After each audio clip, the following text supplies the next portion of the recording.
Hello everyone. Good morning and welcome. I hope all of you are keeping well. Everything is great, and bit by bit the unfolding of essay writing is dawning upon you at multiple levels. So, as we were discussing about this given subsegment yesterday with respect to types of introduction, we will be continuing the discussion we had completed with certain types. So, I had discussed how to take care of the issue of freshness in definition. After that, I discussed what are the segments that ought to be taken care of while writing a quotation. So quotations, how inverted commas, when it should be used, when it should be avoided, what are the sources, all of it I had shared with all of you. Then we had discussed about from generalized overview to specific discussion, right? So from generalized overview to specific discussion. After this, so here I said NCERT and newspaper articles will be quite helpful to expose you to this style. Then yesterday we discussed about the component of historical background. What segments can be taken care of when we are discussing about the historical background. So how the information ought to be authentic, verifiable, right? It should be engaging, it should not be too stretched. Okay, then we can speak about anecdotes. Under the component of anecdotes, we can reflect upon, we can consider the short stories which are real life, short stories which are imaginary, short stories which can be associated with childhood stories, or short stories which can be associated with mythology.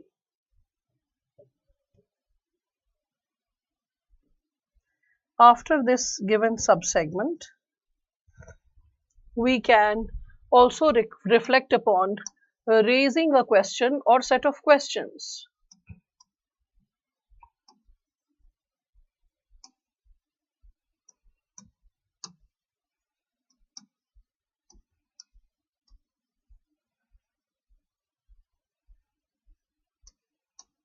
After this, we can also reflect upon certain other subsegments when we discuss about it.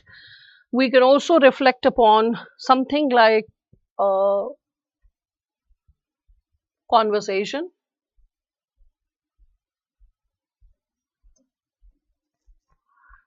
Okay, so how to like start something with a conversation.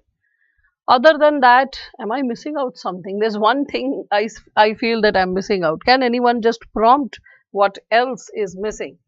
Meanwhile, I'll just explain you what these anecdotes are, what are the qualities that ought to be maintained while writing an anecdote. Okay, quotation, definition, generalized overview. Yesterday I gave 8 as far as I can recall. There's one more thing. Old age, memory, sometimes it just creates like issues like these.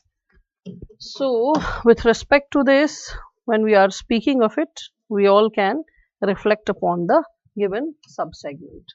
So, raising a question, set of questions, then we can talk about conversation, and after this, we can also talk about, I don't know how many of the students are attending and having a good memory.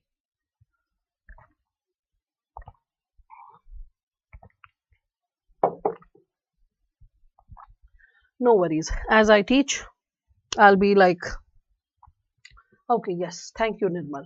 So it's engaging with interesting facts. In fact, first I'll explain this only.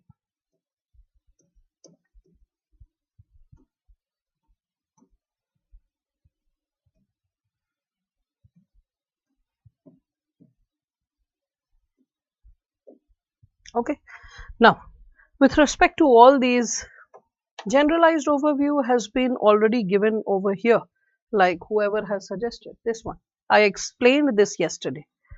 Okay, anyway, So how about poems? Sunanda, if you were alert, if, because that condition is a very prominent condition, if you were present and alert, when I was discussing quotation, like I had written down sources of quotation. In the sources of quotation, I wrote down pieces of literature.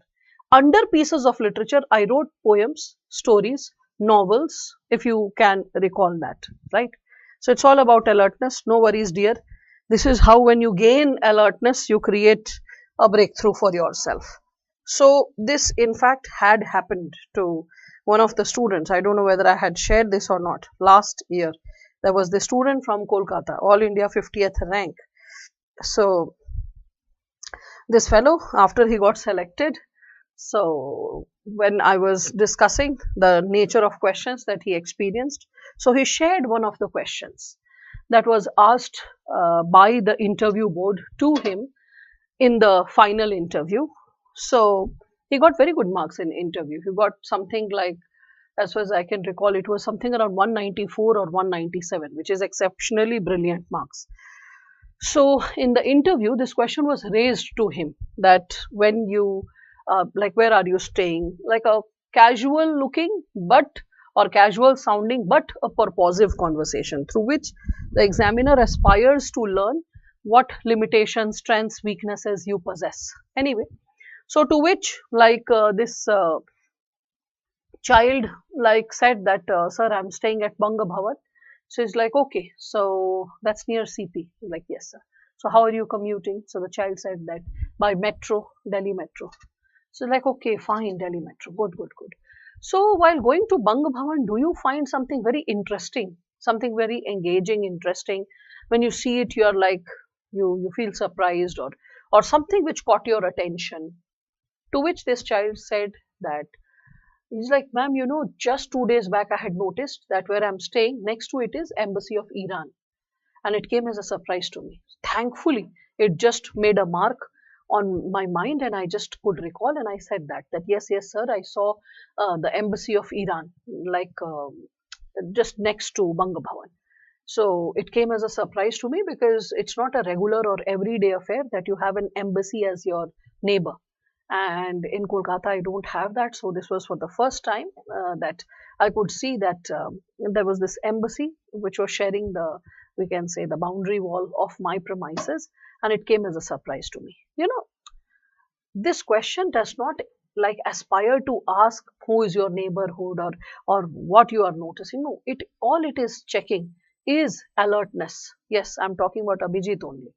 So what happened was that when you were sharing this, I was like, yes, that is what was put to test, your alertness. How alert are you as you are moving, as you are doing things?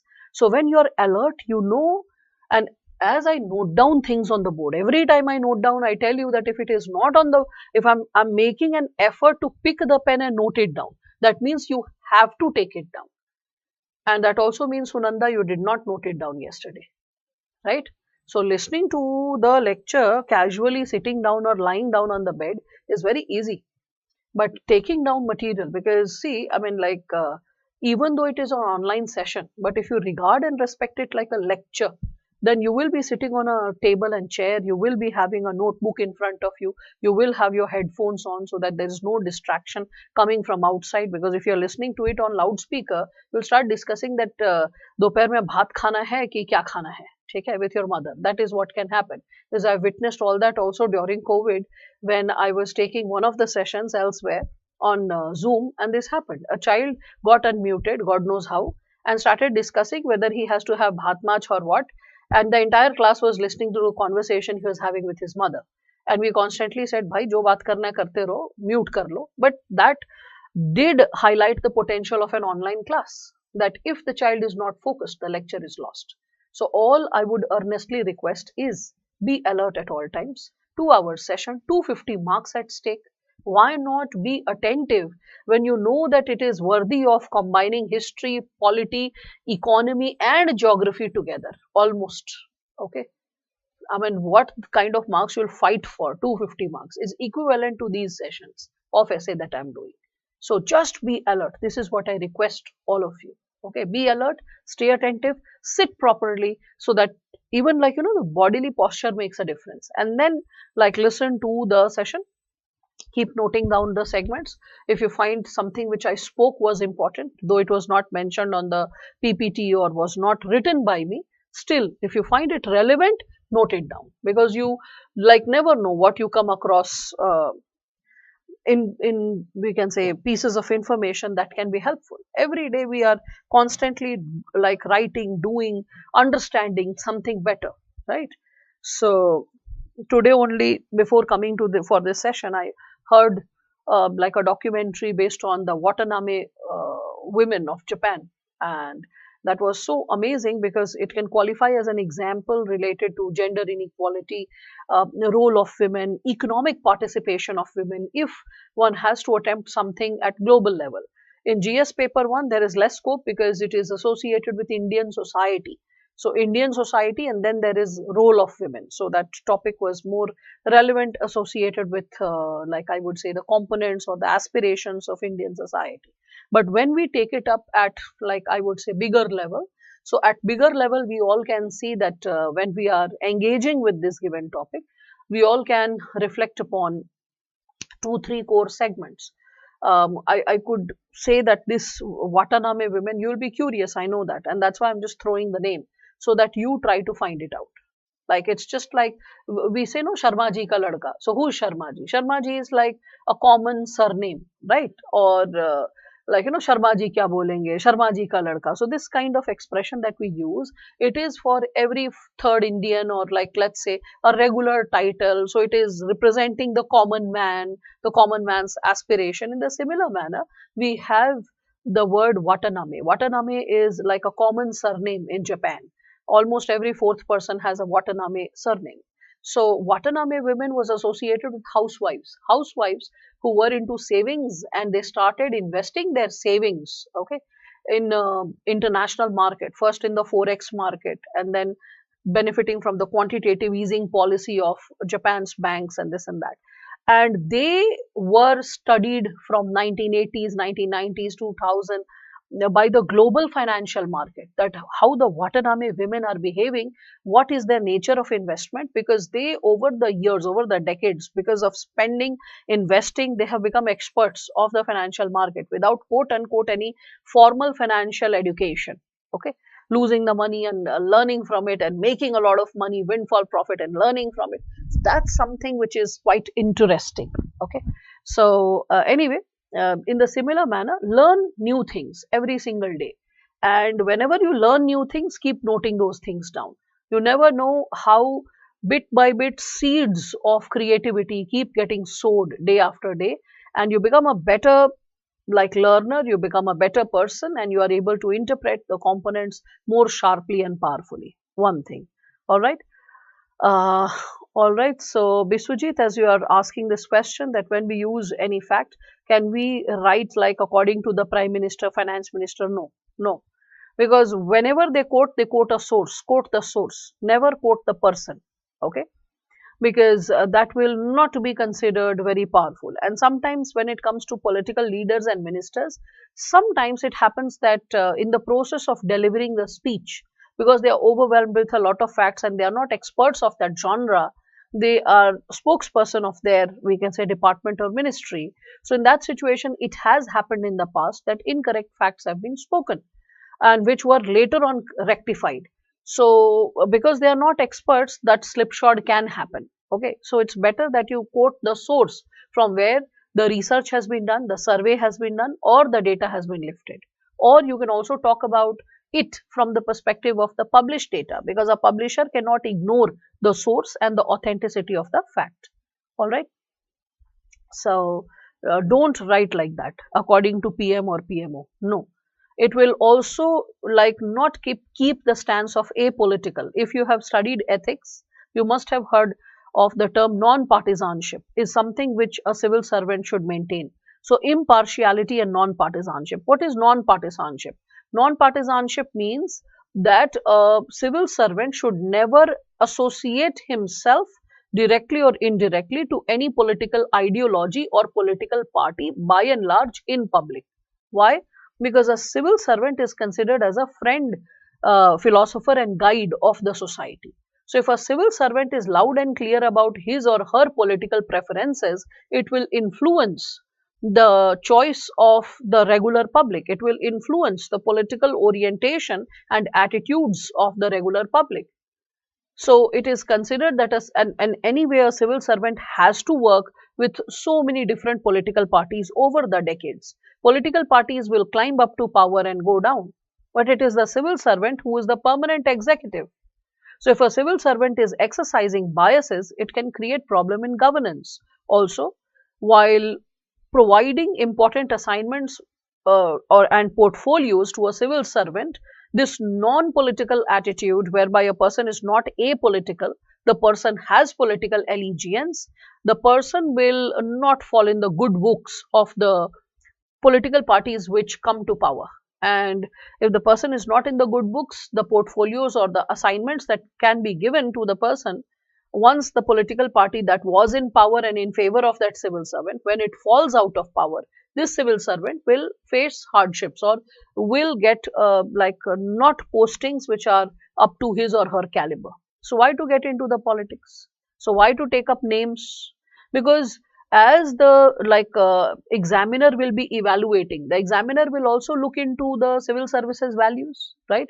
And when I was discussing the three components, understanding the topic in letter and spirit, then generating abundant ideas, and later language. In language, I discussed about the language should be what? So I shared with all of you that the language should be at all times, it should be something which inspires people, and it should be something which is simple, it is formal, and it is laden with civil services values. So with your language, a person should be able to see, or the person should be able to sense that you are an apolitical person or a politically neutral person or a non-partisan person. So it is advised that whether leader of opposition or a person in power, avoid taking their names, avoid quoting them. Quote sources, quote ministries, quote reports. There are so many ways to bring in the fact. Okay, do not take the name of the political leaders. So can I start an essay with a quotation? All the doubts regarding quotation is cleared except this one. Yeah, Pami. Srushti, she wrote that quotation herself.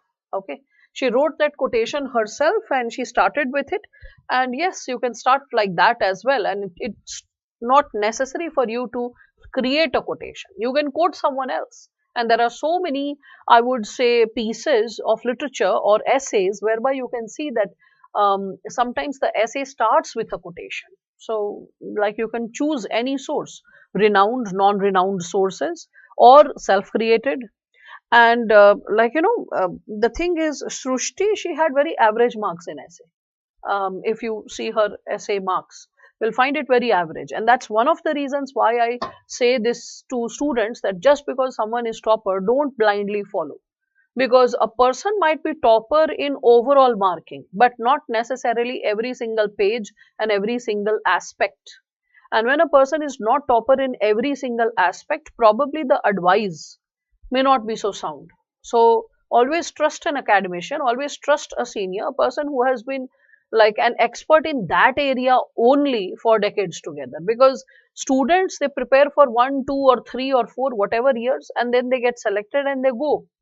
So they may get 125, 135, 145, whatever, but it is not something not every student is getting that coveted 175 or 170.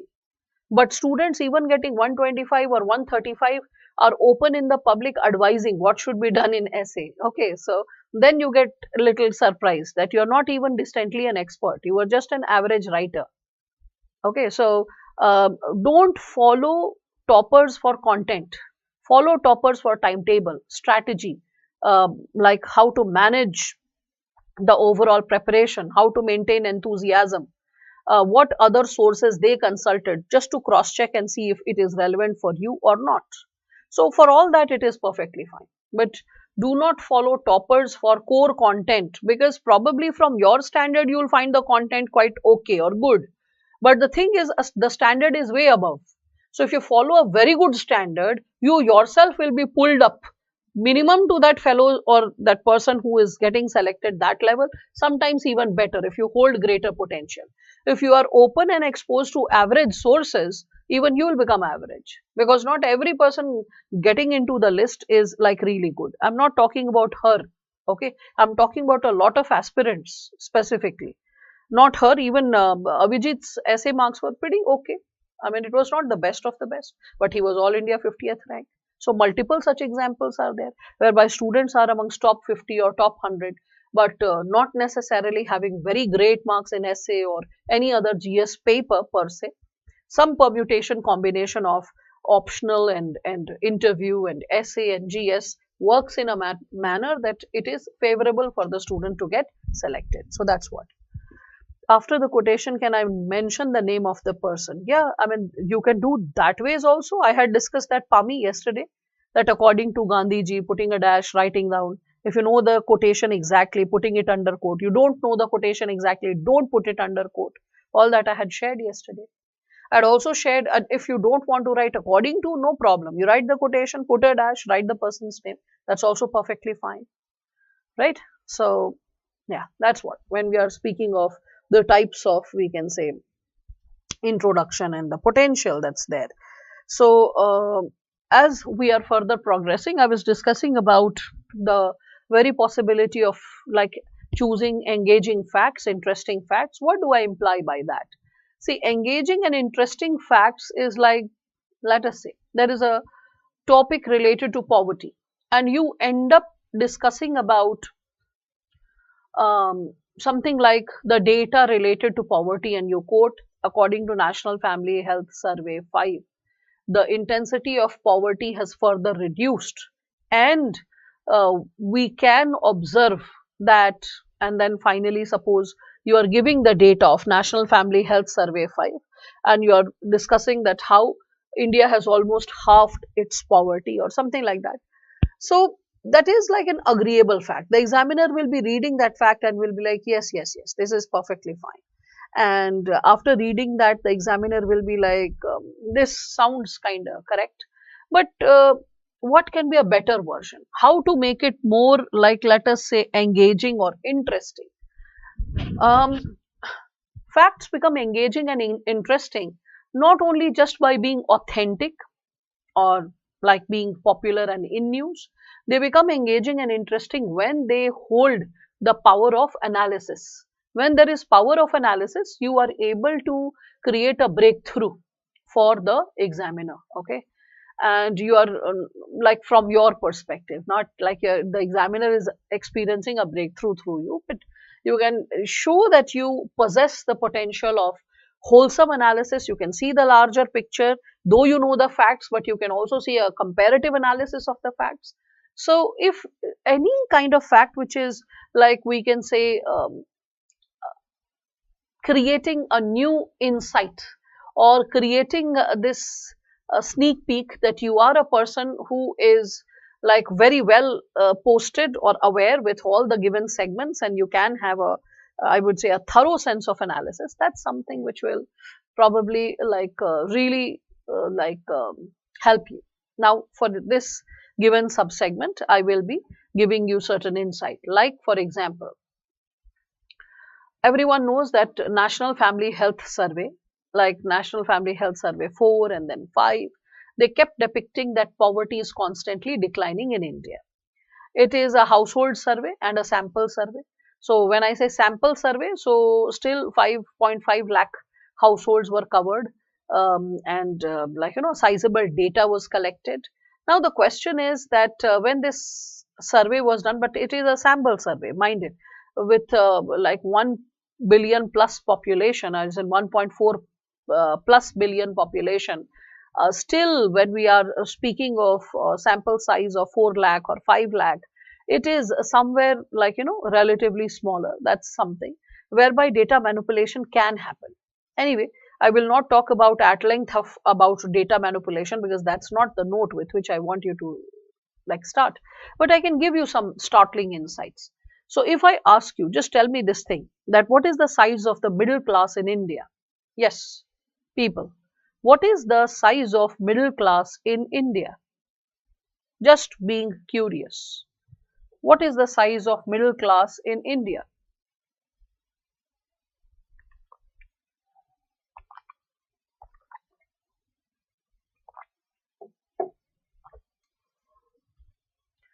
Any percentage, any percentage which you feel is relevant. Okay, Nayan, Anirvan, and Shubhashri. I'll take up your quotation, like your questions. First, let us discuss this. All right. What is the size of middle class in India, according to you, in terms of percentage? What percent can you consider? Can you quote, according to all of you, everyone who has engaged so far?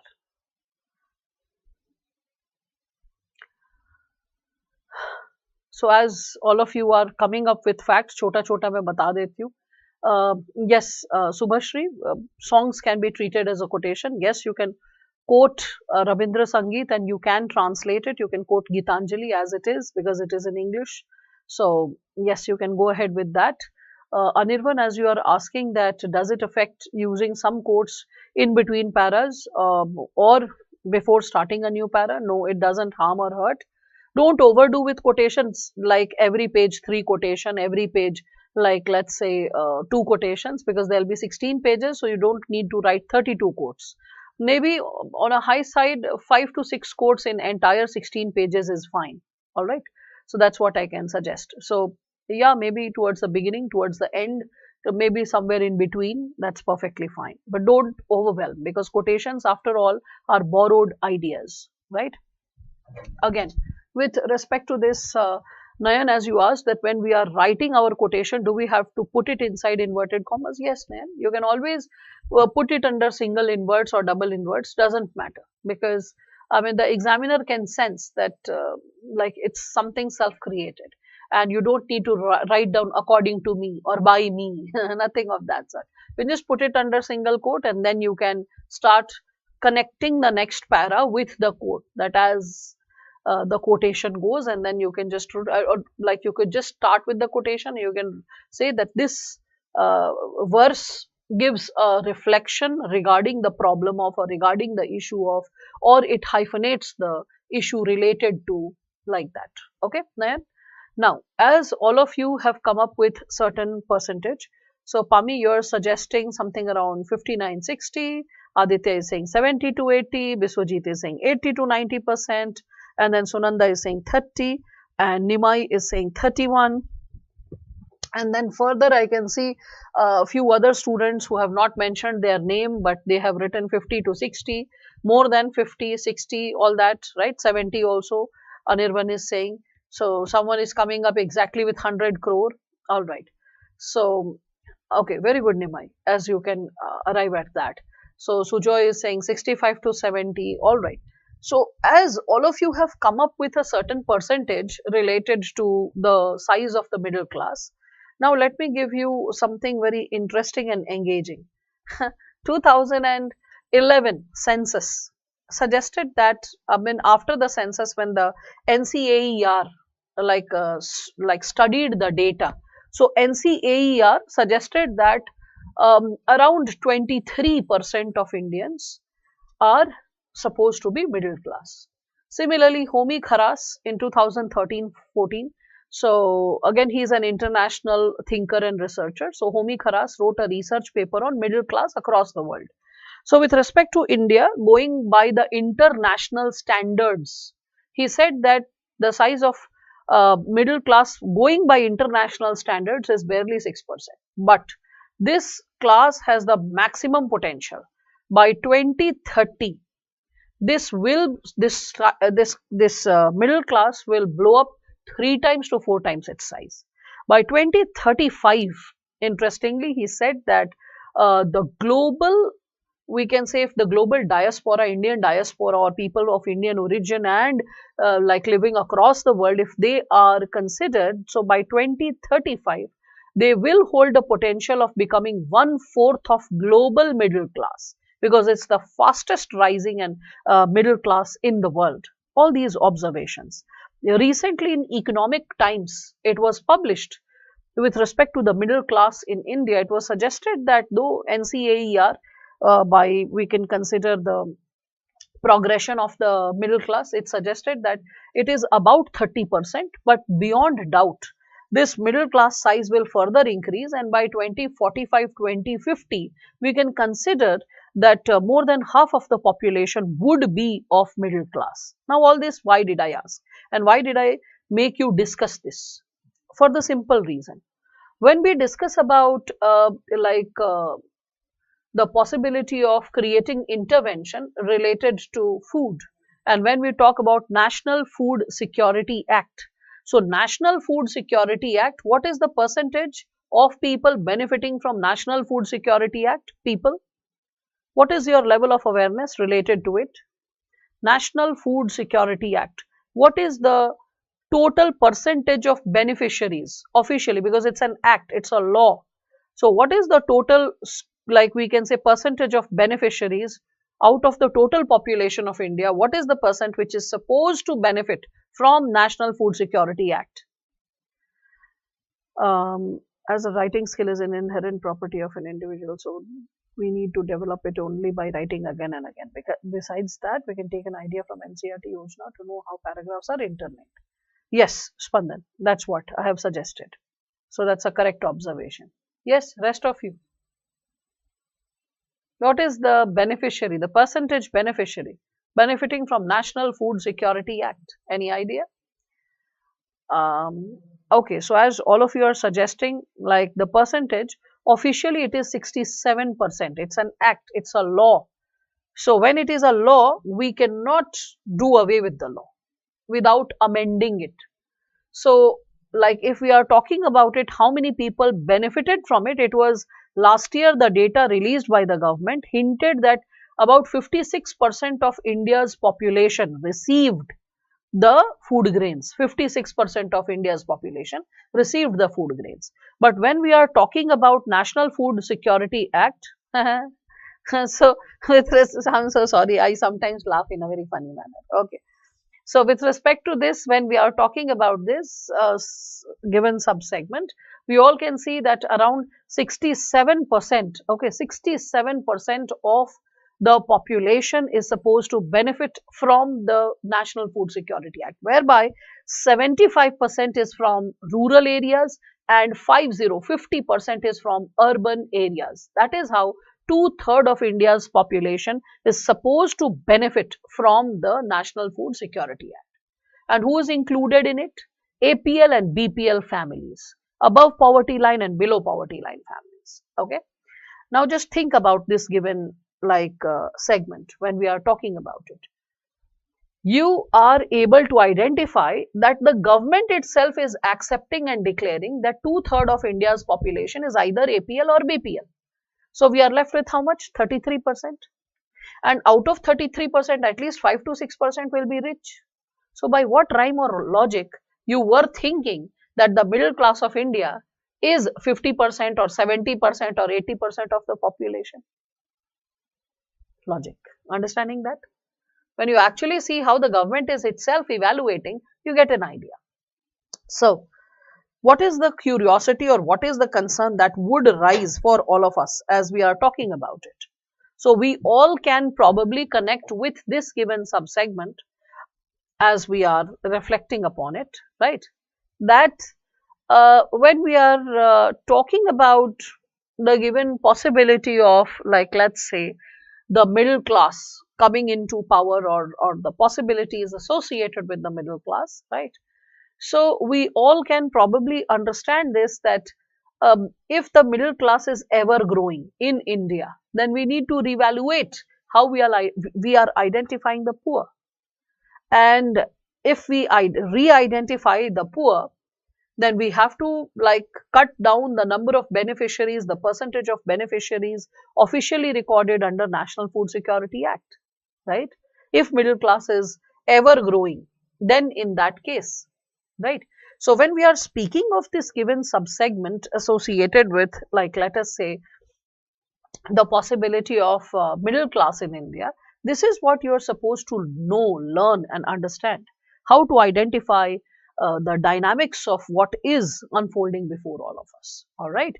So when you start understanding that, you understand all these given subsegments. So when I say interesting and engaging facts, the moment you write down that though the National Food Security Act identifies two-thirds of India's population to be a beneficiary of subsidized food grains, which incorporates the APL and BPL families, comma, on the other hand, various surveys suggest that India's middle class is ever growing and it has already surpassed the 30% mark. Full stop. This helps us to reflect afresh upon the true size of poor sections or the poor communities or the true size of the BPL and APL families in India. Okay. So when you are talking about facts, when you are writing India has, and suppose you are saying that according to Tendulkar committee or C. Rangarajan committee, 28% of India's poor lives under BPL. Okay. So the fact is correct, but it is not so engaging. It is not so interesting. The moment you write that according to Rangarajan committee report, 28% of India's population is BPL, while National Food Security Act identifies two-thirds of India's population as APL and BPL and comma worthy of receiving subsidized food grains, full stop. It also raises a question that with ever rising size of the middle class, comma, as reported by various surveys and bodies, is it not high time to revisit our understanding of poverty and the size of poor in India? Question mark. Then you are further writing down that the re-identification of poor sections or poor communities in India will help us in better policy designing and improved levels of implementation. Okay, that's what you have whenever you indulge in such an introduction, because see, what is the purpose of introduction? The purpose of introduction is to impress upon the examiner, that when the examiner reads it, the examiner is like, because it's not that you are informing the examiner something new. The person is a well-read person. On birthdays, anniversaries, the person is receiving books as gifts. So the person is sufficiently well-read. Okay, so you're not creating a breakthrough for the examiner, but you're showing this, you're proving this to the examiner that unlike other students, you're not just like engaged with certain, like I can say basic facts or superfluous facts. You can look into the facts. You have the caliber, the capability to get into critical analysis. So it's less about empowering the examiner. It is more about showcasing your talent, your potential. And what is the purpose of the introduction? To engage the interest of the examiner. So on one hand, suppose the topic is on development or poverty or something. Everyone else is quoting facts, and you along with the facts are also substantiating a bit of analysis. And the moment the examiner reads, the examiner finds you as a promising candidate. And that's the reason why last week I said that will it happen to you that if you read the essay of a standard 10th child or a, like let's say standard 5 or 6 child who has written an essay, 5 pages essay, by reading first 1 or 2 pages, you get an idea about the standard of essay the child can write possibly. You're like, yes ma'am. Same applies to you. Just by reading your first 2 pages, the examiner senses what potential you hold for the next 10 pages. What kind of a candidate you are. Okay, what kind of or level of empowerment you have. And that is something which probably can be associated with what segments you can create for the exam. Are you getting it? So get into this given possibility. When you're writing facts, let not facts be just dry facts. Whenever you're writing facts, see to it that the given engagement with the facts is creating a meaningful breakthrough, and it is something which is holding the potential of, I would say, creating an insightful reflection, and that is something which is helpful, and through helpful for everyone. Yeah, so that is something which I will be advising to all of you. All right, so that's what I will be reflecting upon. Yeah, I hope all of you are understanding this bit.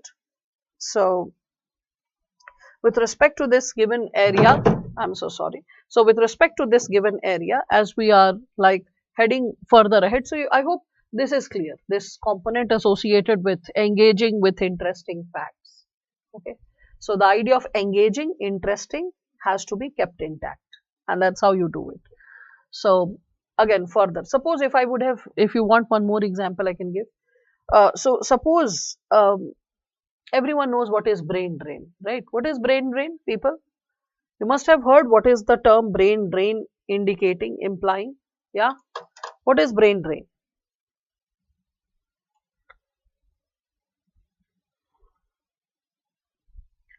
So I believe by the time you people listen to this, it will take another 4 to 5 seconds relay, then you will type and it will arrive. So it's better that I just explain. Meanwhile, your answers will also come. So all of you know that when the professionals, the intellectuals, okay, the people who are skilled, they migrate to other countries, moreover to developed countries in search for better employment opportunities, better resources, better living conditions. And when they are lured by the first world countries and they just go and settle down, that leads to brain drain for the third world country, right? Whereby the uh, best minds or the most skilled people, or I would say better empowered people, they like choose to quit upon the country, they leave the country, and that is a loss of human resource, that is a loss of social capital for the country, and this loss is referred as brain drain. That is the standard definition, and I believe all of you are aware of it, right?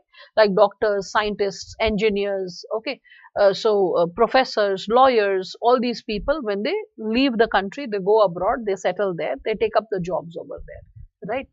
And they are the best of the minds. They are the ones who are supposed to ensure better, we can say, national development, right? They are the ones who are supposed to contribute meaningfully and massively.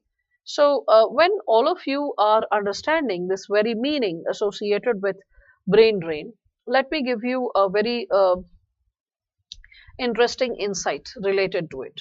So Erik Erikson had once like reflected upon this given subsegment. So he is a, you can consider a Latino writer. He is associated with South America, and you'll find a lot of, I would say, interesting think tanks coming from third world countries. And they might not be winning the Nobel Prize, but they will give a lot of food for thought, especially to understand the patterns of deprivation and the patterns of exploitation which third world countries undergo in the hands of the first world countries. Anyway, so when we are speaking of this component associated with brain drain, I can associate it with afresh with the insights of, we can say, Erik Erikson. Erik Erikson gave a very remarkable thought. He said that the popular understanding of brain drain is when the skilled uh, people from like a underdeveloped country slash developing country migrate to a developed country for better opportunities and lifestyle. But my understanding of brain drain goes down to the childhood. When a child is unable to have sufficient nutrients in the formative years of growth, the brain development of the child gets stubbled, or it gets snubbed or retarded. This lack of sufficient nutrition or lack of sufficient access to nutrition and qualitative education, which delimits the skill of a child, comma, according to me, this is the real brain drain, which is literal in sense as well as figurative. Okay, so this so-called literal and figurative understanding of brain drain given by Erik Erikson, when I read it, I was like, wow, that's so true. I mean, when I'm talking about brain drain, it's not happening only when the intellectuals or so-called skilled people are leaving the country. It also is happening when you can see this given possibility of, like, let us consider, let's say, in this given situation, when we see that a person who is like a child who is like capable, but can you see this, sometimes it happens that a labor class will be there, and you are instructing something to the labor class to do, and again after a few hours the person is committing the same mistake, and you're like, are you dull or something? I told you to do it like this, but still you are not doing it. So every once in a while, especially when you are working with the informal sector, you may come across such people that despite giving the instructions clearly, they may do it incorrectly, and a simple task, not even a complicated one. The thing is, if a child's brain is not developed, the child is having like starchy water mixed with rice with a pinch of salt, which is also popularly called in northern parts of India, especially northeast, like eastern parts of India, as maar bhat. Okay, so when the rice is strained out and the soup of the rice is mixed back to the rice with a pinch of salt, and that soupy rice is given to the child to just have, that will fill the belly but will not cause nutrition. And this systematic malnourishment that happens to the child snubs the component of brain development. Why do we give pregnant and lactating women folic acid, iron and folic acid? So folic acid is for the brain development of the fetus, right? And even after she has delivered the baby, while she is breastfeeding the baby, she is provided with folic acid, because through the milk of the mother, the child will receive folic acid for brain development. All right. And then reflect upon the nature of nutrition that a child is receiving in different types of households. And that is something which you are supposed to reflect upon, right? So such pieces of wisdom which you arrive at when you are doing GS classes, highlight it or mark it as a star, that I can also use this information in essay as a profound beginning or somewhere in between, tucked in between, because you are already studying so much in GS that if you are thorough with the content, you enjoy and understand the content which is taught in GS, if you are capable to utilize it, if you are capable to recall it, trust me, you can create like sparkles, okay, with respect to marks that you receive in essay. So it is essential for all of you to be very thorough with this given area. And how to be thorough? I just shared this with you. You can be very thorough when you are like capable of recalling segments from all sources. Okay, so that's how you create engaging and interesting essay with facts, if you're writing it like as an introduction. Anyway, another segment which we can reflect upon is raising question or set of questions. So how to do that? Raising a question or set of questions can be associated with, like let us consider certain areas.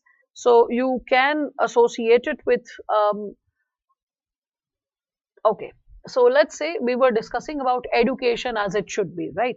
So education as it should be, in this given topic, you all can, I hope, understand and connect with the given area, that education as it should be, when I keep substantiating or reflecting upon the same, I hope all of you can understand this given subsegment related to this issue, is that when we are talking about raising questions, yeah, you can write like this, that as I walk down the street and see people rolling down their car windows and littering the streets with chips packets and cigarette butts, I feel like asking, are they truly educated? Question mark. Every time a school bus passes and young children creating a ruckus and shouting at the highest pitch, and sometimes throwing chocolate wrappers outside the bus windows, makes me reflect upon the fact whether they are truly educated? Question mark. Okay, then third, you're writing third question, that and you're not numbering it, mind it, 1 2 3, no, not like that, paraphrasing it. Okay, question, then again another question, then another one, and then you're writing, every time we come across such pieces of news whereby a person has molested or beaten up their working staff in their huge bungalows, one feels like asking, are these people living in such huge mansions truly educated? Question mark.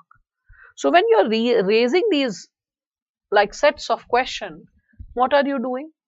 Without necessarily answering or directly saying that education is not merely literacy, it also gives us a civic sense how to behave in public, how to utilize public resources, how to maintain sanitation at all times, how to live in a public space, along with exercising compassion towards the deprived sections of the society.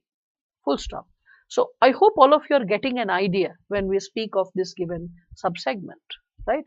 So whenever we speak of such statements or whenever we speak of such ideas, okay, you can always think about this given area, right? I hope that you are able to understand this, right? Everyone, I hope you are getting an idea. I hope that's not very tricky for you. I hope that's not very tough for you. Yes. So, as you are reflecting upon the given subsegment, you can create such questions, engaging meaningful questions, which does create a breakthrough. Breakthrough for whom? So, it creates a breakthrough for the examiner. Okay, that the examiner is left thinking and enjoys, wants to read more. So rather than writing in a straight format, this is also one of the formats through which um, an essay can be started or it can be made more engaging in nature. Okay. Further, when we are speaking of this, there is the component of conversation and anecdotes. Okay. So with respect to anecdotes, real life anecdotes can be of both types. It can be associated from your life story. Okay. So this can be like your own experience written in third person. So your own experiences written in third person, or it can be associated with, we can consider something which is associated with famous personalities, what happened in their life. So famous personalities. So famous personalities, so you can quote an incident from APJ Abdul Kalam sir's life, or you can quote an incident from Vikram Sarabhai, or from Gandhi ji, or from Nehru ji, okay, or Ambedkar Sahab, or you can think of Sardar Patel, okay, any person who's inspiring you, political, social reformer, scientist, we can say any kind of leader or contributor to the society, India or world. You can pick from their life and you can put it as an anecdote. Okay. So Thomas Alva Edison, I hope all of you are aware of Edison's life, right? So what happened that when his when he was a child, this happened to him, that Edison, he had that he is responsible for so many inventions that happened across the world, right? So Edison, if we speak of him, we all can reflect upon a lot of insights. So what happened was that when he was a child, okay, so as a child, what happened was that, can we raise questions about ragging in university? Well, you can. There's no harm in it. But it's just about, always ask yourself that how relevant is it to the question, to the topic first. Second, if you're talking about this with respect to education as it should be, you can always say that despite ragging becoming illegal, and seniors who should be supportive to a junior who is about to join like a university where hope and faith should be created. Rather than that, when we see that an individual is suffering, it raises, are these institutions of learning truly able to create it? Something like that. Okay. So, that is how probably it can be incorporated. Now, so Thomas Alva Edison, when I'm talking about him, so when he was a child, he came back home from the school and he gave a piece of paper to his mother. And he said that the teacher has given that piece of paper. So, and said that you should not open it or read it, just directly give it to the mother. So the mother, she took it, and when she read it, she was all tearful. Okay, so she teary eyed, she started reading out aloud, and then she read it that your son is a genius. The school is too small for him and doesn't have enough good teachers for training him, so please teach him yourself. Okay, so this happened and the incident passed, and many years later, when Edison's mother had passed, she had died. So and he had already become and was recognized as one of the greatest inventors of the century. So what happened was that after his mother's death, he went back to uh, her place, and then he was looking through the things, the family things, whatever was old family things that was left behind.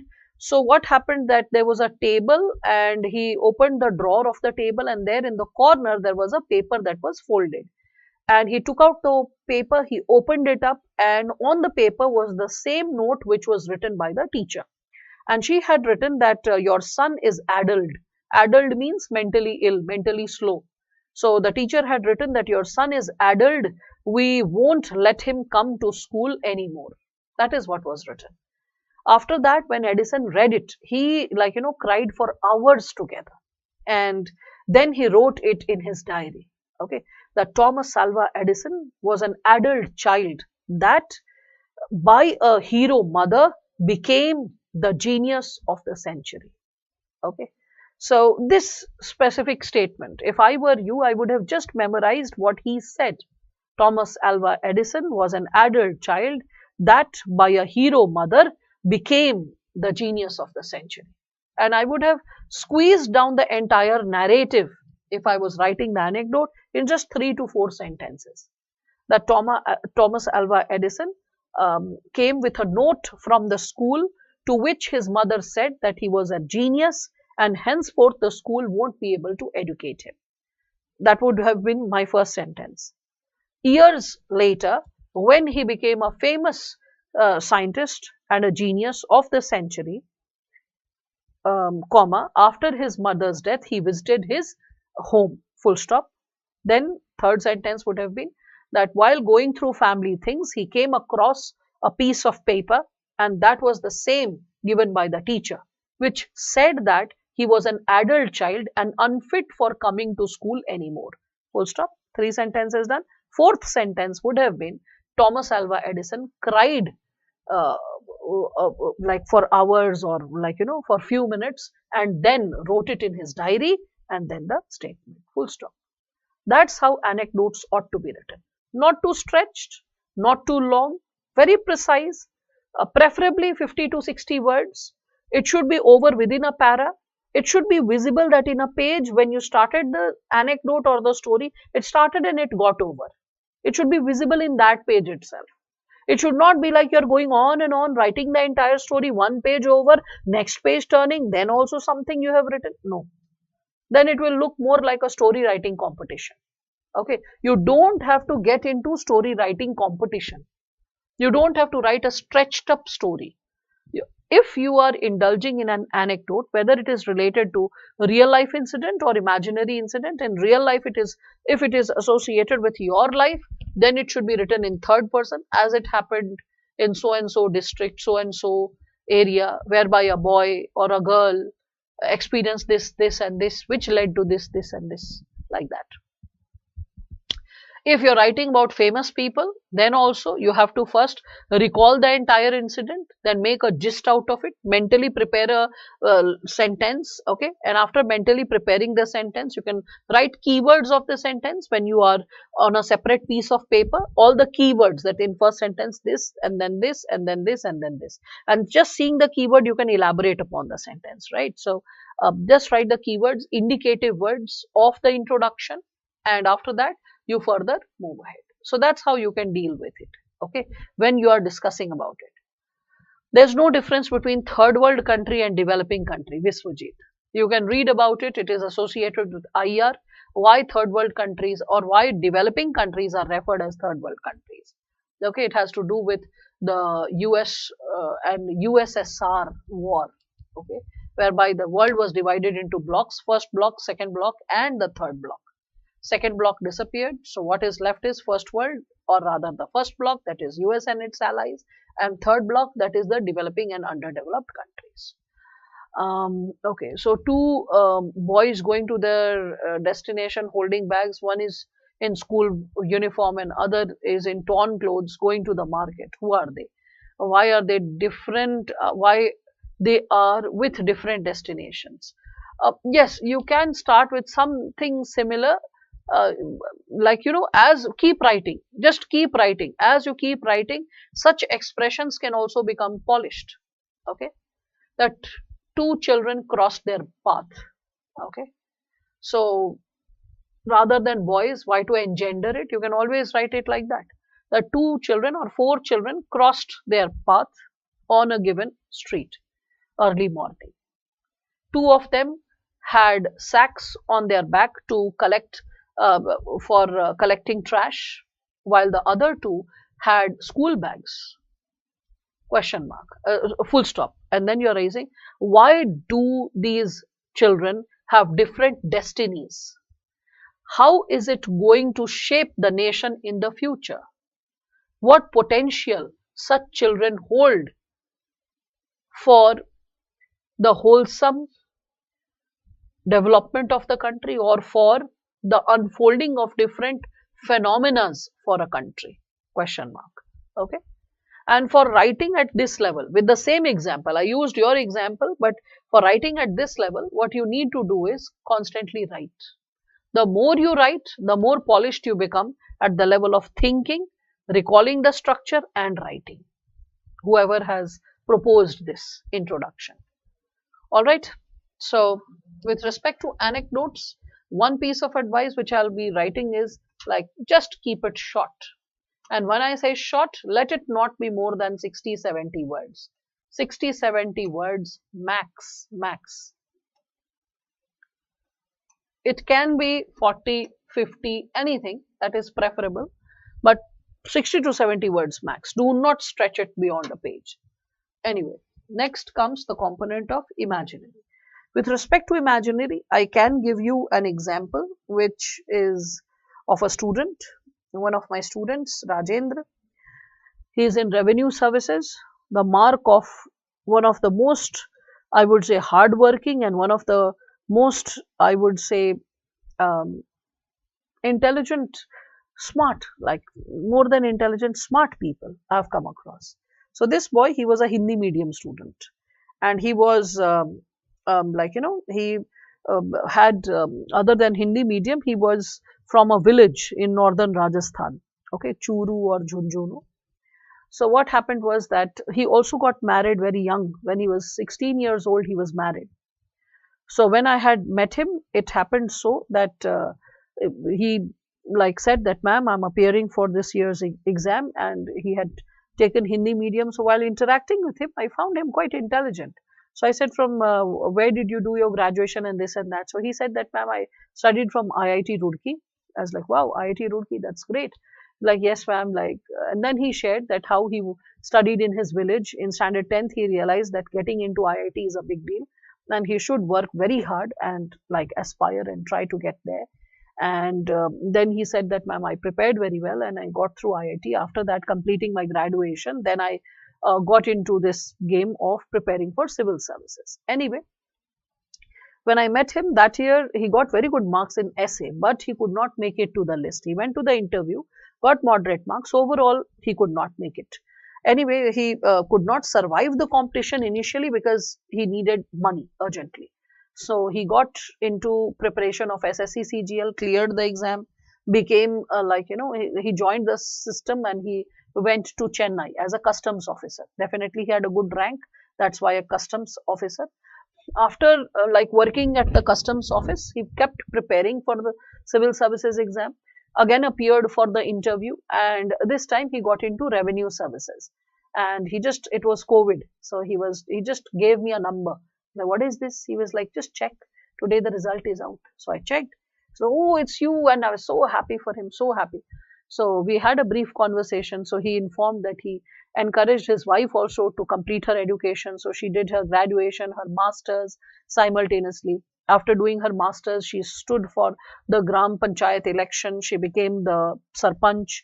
Then she started working for girl child education and specifically primary school education, because there was no school in their village. It was a tiny village. So she worked on establishing a like school and working towards other aspects. I was like, wow, that's the idea of a power couple, both serving in different places. And then he was like, ma'am, we went to Daman and Diu, because I remember you always said that traveling is so important for learning.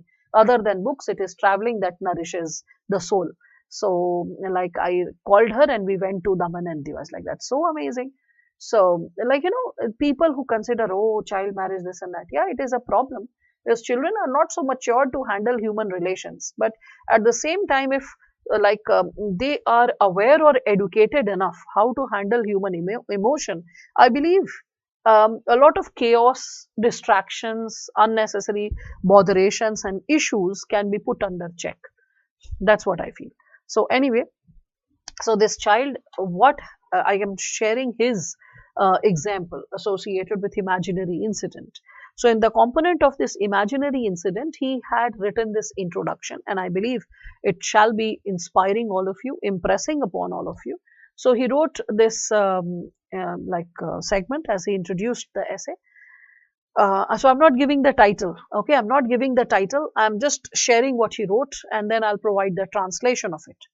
So he wrote it like this: December माह, माह means महीना, तो दिसंबर माह के किसी एक दिन सुबह 10:10 पर कुछ वरिष्ठ नागरिक इंडिया गेट के पास धूप सेक रहे थे. So you can imagine that, visualize that on a certain day in December, few senior citizens were basking under the sun, okay, near India Gate. So I hope you can imagine that, you can visualize that. First sentence. The second sentence goes that देखते ही देखते कुछ ही मिनटों में सैकड़ों युवा इकट्ठा हो गए. इतने सारे लोग कहां से, क्यों और कैसे इकट्ठा हुए? Question mark, right? So the second sentence says that within few minutes, hundreds of youth congregated there. Full stop. Third question, the third statement, which is a question, that from where have so many people poured and why have they come together? So that's the question which you also have as a reader in your heart, right? So that's the question. You're like, fine. After this, he changes the para. Now you can visualize, right? तो फिर चौथा sentence para change करके वो लिखता है कि इसका जवाब है वह नन्हा सा राष्ट्र जिसे पैदा हुए मुश्किल से 10 साल हुए हैं, किंतु उसकी आबादी चीन और भारत के बाद सर्वाधिक है. ये लाइक है, ये कैसा सेंटेंस है? And as an examiner, you pull your pen and you are about to give negative marking. You are motivated to give negative marking, right? So you are like thinking that अरे ये कैसा लिख दिया गजब सा, ठीक है. तो उसके बाद फिर उसने जो फिफ्थ सेंटेंस लिखा, इट वाज लाइक जी हाँ, हम उसी नन्हे से राष्ट्र की बात कर रहे हैं जिसे तकनीकी भाषा में सोशल मीडिया कहा जाता है, और लगातार युवाओं की बढ़ती संख्या ने उन्हें विविध मुद्दों पर एकजुट किया है, सुशिक्षित किया है और उनकी भावनाओं को सब तक संप्रेषित किया है. ओके, टॉपिक क्या था? टॉपिक था सोशल मीडिया और युवाओं पर पड़ता उसका प्रभाव. ठीक है. So on such a topic, social media and its impact on the youth, majority of the people will have the tendency to write that social media can be observed through various platforms like Facebook, Twitter, like this Instagram, Snapchat, etc. It is a mode of communication whereby people can share their ideas, perspectives, insights, right? But the thing is, this is a standard way. I'm not saying this is wrong. It is perfectly correct. But when I say smart, intelligent, engaging way of starting the introduction, this was the version. So you are understanding the power of social media on the youth, that it is a cold winter morning and the youth have come forward. They have congregated. Hundreds of them have come together, physically present. Then the question arises from where, how, why they have come. So to which he is answering that the answer to it is the nation, which is barely a decade old. But, and mind it, he had written this in 2016 when he did not get selected. Okay. So he said that the answer to it is the youth, Okay, the youth which is like this social media. Sorry, the answer to it is the social media. And what is it? So we can see the size of the social media at that time, 2016. So if you see, social media like Orkut and all these platforms, they started getting created 2006, 5, 6 onwards, right? So youth started pouring in on social media because in our times, 2000, 2001, there was nothing as such. There was only Gmail. So Hotmail, Gmail, there was USA Net, Yahoo. So we could just send like messages, and there were also chat rooms where you could randomly chat with people. Okay, that's it. Nothing more than that. So the thing is that, the very possibility of when we are talking about social media, we all can reflect upon such dimensions, or such, we can say, possibilities, and in which we all can reflect upon this given area, right? So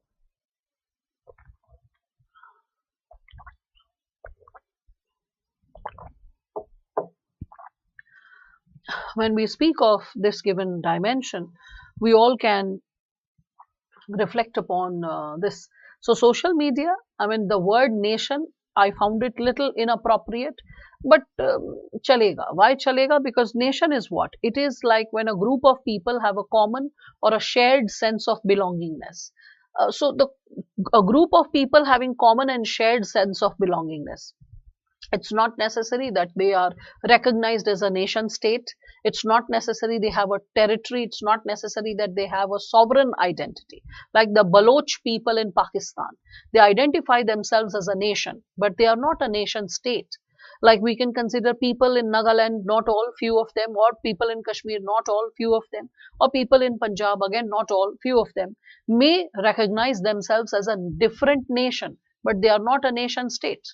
But the very recognition of themselves as a different nation leads to the problems of terrorism, infiltration, insurgencies, problems associated with separatism, right? So you can see Khalistan movement, you can see sometimes separatist movements going on in JNK, in Nagaland, in Tamil Nadu. So when we speak of this idea of nation, though it is a political concept, so using it was like little surprising and unwanted, but the rest of it fell so very well. When you see this statement that, the answer to it is like the nation, which is barely a decade old, and but it has the capability to bring all the youth together over multiple issues. So you are able to connect with that given concept, that yes, that the power of social media, and as the topic went, social media and its impact on the youth was like greatly getting justified. So when I speak of, like, let us say, imaginary incidents, you can always go ahead and be creative. You can create your own version of imaginary incident, but let it be something which is not too out of box. Let it be believable. There can be something which you read actually as a story or as a social media, like we can say, narrative, and you can always convert it into an imaginary incident, and you can rewrite it. That possibility is there. But remember, whatever you create, it should be brief in nature. It should be short in nature. It should not be too, like I would say, stretched up. All right. So that's something which you can connect with. Again, when we are talking about childhood stories, how can childhood stories be written? So for that, I can encourage you with this given insight or example. So, like for childhood stories, probably all of you can connect with this given dimension. Okay, and that is, we can suggest that, yeah, this will be fine. So all of you are aware of the hare and the turtle, right? So the hare and the turtle, the race between the two, right? So probably you can write something like this, that the hare and the turtle, no, not like this, wait. Yeah. So as a child, whenever one used to revisit the story of the hare and the turtle, the there was a constant fear. What if the hare got up and started running? Would the turtle have a fair chance to win? Question mark. Then again, what if there was a stream flowing in between the final goal? Question mark. Even if the hare was fast, could he have a fair chance to win the race by crossing the river or the stream? Okay, so question mark. Okay, then you're writing further the fourth sentence, that today the society experiences the same dilemma, comma, it is high time that the hares and the turtles of the society realize their potential, and when the turtles are falling back, the hares carry them. Okay, the hare carry them on their backs, and when the stream comes or the river comes, the turtles are carrying the hares on their back, so that the coveted goal of development is reached by both. Full stop. Right? So I hope all of you can understand when I say childhood stories, what do I imply by it, right? Again, you can reflect upon more childhood stories. You can think of, remember the thirsty crow, right? So you can write something like that also, that whenever I think of the vulnerable sections, I'm reminded of the story of the thirsty crow, whereby the limited resources were not able to reach out to the, uh, uh, whereby the limited resources are not able to reach out to the vulnerable sections. Henceforth, little pebbles of various legal interventions, schemes, policies, different bodies committed to create an upliftment, NGOs, civil societies, etc., when making a consolidated effort, leads to the raising the limited resources up to the level of the vulnerable sections, whereby they are able to quench or satiate their needs and fly to integrate with the mainstream society. All right, so that is how you can probably be creative. Okay, and by being creative you can create a difference, you can create, I would say, like a breakthrough associated with with this given area, right? So I hope all of you are able to connect with this idea, that even the childhood stories can be rewritten. You know, writing the childhood story is like creating a Ratatouille effect. I don't know how many of you have watched the movie Ratatouille. Have you watched the movie Ratatouille? It is like, it is, many people pronounce it as Ratatouille. It's not Ratatouille, it's Ratatouille. So there's a little rat in the, it's an animated movie. Okay, many people call it cartoon, but it's not cartoon. There's a difference between cartoon and animation. But anyway, so it's an animated movie in which there's this rat and there is this French chef, a young boy in early 20s, Linguini, and it is the rat who's encouraging Linguini how to cook. Somehow this news gets leaked in outside that this restaurant has a rat, and rat means unhygienic, so people, they start questioning the restaurant and they are not comfortable visiting the restaurant and eating there. So one of the food inspectors, who's also like a noted food critique, so he visits the restaurant, and what happens is that he he orders food, and this little rat, I'm forgetting his name, so he encourages Linguini to prepare ratatouille. What is ratatouille? Ratatouille is like, in India we have khichdi. So khichdi is the most simpleton food. It is like the farmer's food. It is like a common man's food. Simplistic. You put all vegetables, pulses, rice, everything, pressurize it, and you cook it and you just eat it. So the simple, wholesome, fulfilling food. Now imagine a food critique has come to a restaurant to test, like to taste the food, and the restaurant owner wants to prepare the best food, and what he ends up preparing is a bowl of khichdi. So that will come as a surprise. Khichdi, right? So the same thing is ratatouille. It is a peasant's food. So it's like vegetables baked in tomato paste, tomato sauce, like that. So when the food critic saw ratatouille, he was amazed and surprised. But still, he took a portion of it and then he started eating. And the very first bite took him down the, the path of childhood, and he had a nostalgic experience.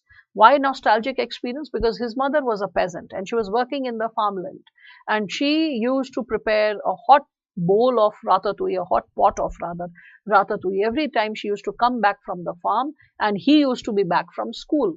And that plate of ratatouille was the best meal he used to have every day. Okay, so when he had that ratatouille, the smell, the flavor, the taste, everything reminded him of the childhood. And yet, the we can say the sophistication was maintained of the restaurant. So that was intact. So he was really impressed and he gave rave reviews. And that's how the restaurant again, like it created a mark back in society. It was able to survive. That's why I said that when you write something like from childhood stories, but not in a childish manner, not in a kiddish manner, then in that situation, you can see the ratatouille effect happening upon the examiner, whereby the examiner is revisiting the childhood story, but with a fresh spin, but with a, I would say, a very intelligent articulation and connecting it with the topic. And there are multiple such stories. So you have to be first smart. Second, you have to be like the story should be relevant to the context. So if it is relevant, if your engagement is smart, and it is written in a very brief manner, not too stretched up language wise, then you are able to justify the given possibility, right? The fourth category which is there is associated with, like as I was suggesting to all of you, it is associated with mythology. So I don't know why just is it happening? Yeah. So the fourth category is mythology, as I was sharing with all of you. So mythology, what is it connected to? So all of you are aware of the story of Angulimal, right? In Jataka tales, right? Jataka tales, Panchatantra, Hitopadesha, right? Like Bikram Betal stories. So Akbar Birbal stories, Tenali Raman, so many stories, types of stories, which gives us little pieces of wisdom, right? So you're supposed to get inspired by those possibilities and you are supposed to create something meaningful. Okay. So when we are reflecting upon the given possibility of childhood stories, this is probably what I can inspire you with, that you are taking hints from the childhood story and like or like some mythology, and you are building upon it. Because see, Hitopadesh, Panchatantra, Tenali Raman, Akbar Birbal story, or for that matter, when we are speaking of something associated with this Jataka tales, all this falls under the component of mythology. But there are little pieces of wisdom related to governance. It is related to, I would say, sometimes real life wisdom. When you are in an ethical dilemma, what should be chosen? So it is time to revisit them, abbreviate them, and probably associate them if needed with the essay. If you are capable of that penmanship, of that writing style, it does not happen overnight, but with due levels of practice, you can create that. Um, Whatever you are saying, it needs in-depth research on each topic. No, it's not in-depth research on each topic. It is about understanding the topic in letter and spirit, Pami. If you would have understood, like, or if you would have followed the session from the very first lecture, because I have seen you being present in previous sessions as well, you must have realized that this is what I have tried to create session after session. And this is the level which the examiner wants to see. Otherwise, why would the examiner give a topic like patriarchy is the least noticed yet the most significant structure of social inequality? Simple topic like patriarchy. Majority of the people will stumble by talking about patriarchy and social inequality, not reflecting upon the very possibility that how it is like associated with various forms of social inequality, various structures of social inequality, because the examiner wants you to have an in-depth understanding of what is being asked. So neither the examiner, and see the philosophical essays of 2021 and 22. So if you are superfluous, you are not meant for the system. The system doesn't want superfluous people. No garbage type of information, no clerical conduct.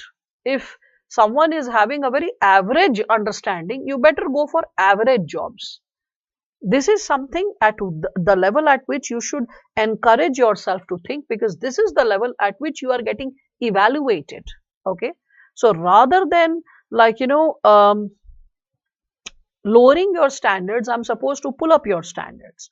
And I can pull up your standards whereby first I make you understand the level, make you see the level, make you visualize what can be created for that level, and then inspire you further so that you are getting associated with profound reading. Every now and then I keep quoting books or keep quoting sources, that this is the source you can read, that's the source you can read. But I don't know how many students note all this down and they make an effort to read all of it, because I am the same teacher for all students, but the same lot, some student has the potential to get like 167 also, someone will get 161 also, someone gets 154, 155 also, someone is getting 141, someone is getting 135, someone is also getting 110. The teacher is the same. So it's all about how you are building upon the caliber, how the work is going on, right? So every time you are coming across any piece of information, if even if it is a bedtime reading and it is like joyously going through a story, doesn't matter, ask yourself what is the purpose. That's why I'm very against all these ASMR videos and Instagram, and that's why I never joined Instagram. I mean, the reason was wastage of time. Every 2 minute shorts and videos you keep watching without even asking what is the purpose. I mean, can you beat it? You do something and the moment is lost. Like this time which I'm giving to you for this session, once this moment is gone, it's just gone forever. I can never ever revisit this moment in my life. So I have to be judicious how I aspire to spend this moment, in what activity, in what kind of experience. It has to be a conscious, motivated choice. In the similar manner, whatever you do throughout the day, before indulging in it, ask yourself what is the purpose that it is serving. It will automatically cut down a lot of garbage out of your life. And whatever you will do, it will be consciously motivated, it will be qualitative. It's not necessary it is associated with studies and books only. Any source of entertainment, but it will nourish you, it will prepare you, it will somewhere connect you with the larger picture of preparation and life both. Okay, so that is what is required: a conscious living, a conscious engagement with everything that you are doing. Okay, so that will make you more disciplined, organized, cut down garbage, like make things better for you. Anyway, so with respect to this mythology, I hope it's clear. You know this, why I was hinting Angulimal, Buddha. The reason was that Angulimal, in Buddhist stories, you must be aware of this guy, that he used to cut the little finger of the people and he used to sew it into a garland, and he was wearing a garland of 99 fingers, indicating he had killed 99 people. And he was waiting for the 100th one when Buddha passed by the forest. And he ran in his direction and asked him that, "Stop, traveler, why are you not stopping?" To which Buddha smiled gently, looked at him with a lot of love, tremendous love, parental love, and then like asked him that, "Beta, I have stopped long back. When are you going to stop?" And the question shook him to the core. And then he fell on his feet and sought forgiveness. Now just imagine some guy is chasing you to kill you, and that fellow is running with a gun and is like, "Stop," and you turn and you are like, "I've stopped long back. When are you going to stop?" There's a fair chance the person will first come and hit you hard, right? एक लपड़ तेज, ठीक है? So अंगुलीमाला ऐसा क्यों नहीं कर पाया? वो भी तो कर सकता था. He could have hit, he could have like spoken differently, but why? There must be something. That is the power of conscience. That's why people, when they ask that, do psychopaths, do serial killers also have a conscience? And it is suggested conscience never dies. It can be suppressed, but it can never be killed.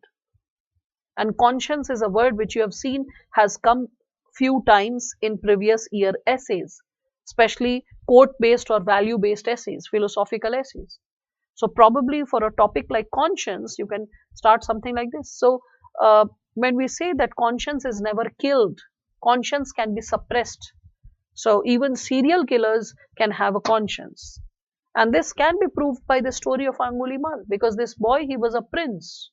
He was falsely implicated by his classmates over various naughty incidents, to which the Guru got very angered and threw him out of the Gurukul. When this young prince reached the kingdom and like informed the incidents to the father failed to understand and trust him, and he was very angered that before his courtiers he had to experience this shame that his son was kicked out of the Gurukul. And henceforth he was so enraged that he kicked him out of the kingdom. He ostracized him from the kingdom.